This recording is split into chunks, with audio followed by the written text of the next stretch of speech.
with your testimony to Congress. Yes. And has that affected, in terms of any fallout from that, has that affected your ability to get candidates of both parties to listen to you or anything like that? No, it really hasn't. It made you hot to well, touch. I think it's a fair question. But Surgeon General Satcher, Surgeon General Koop, and myself were asked to come to Congress and represent the Surgeon Generals. It's a small fraternity. There's only 17 of us in the history of the country, and there's about a half a dozen of us that are still above ground.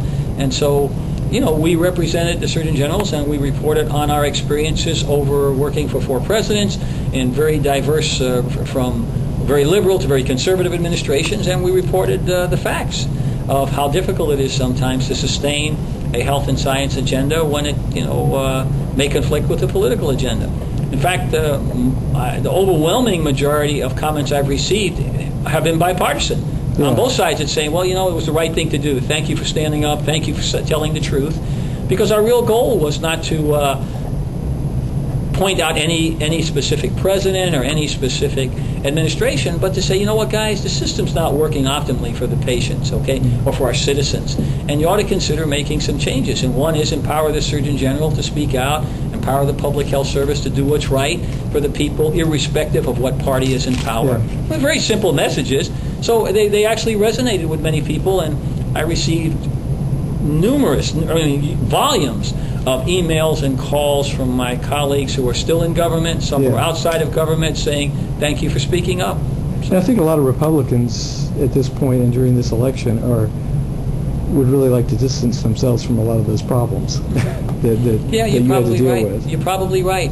But, to me, it's bigger than any political party or any administration.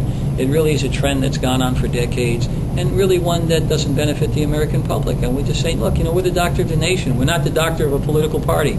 Yeah. We need to do what's best for the people. And sometimes it may not be congruous with a political agenda, okay? That's all.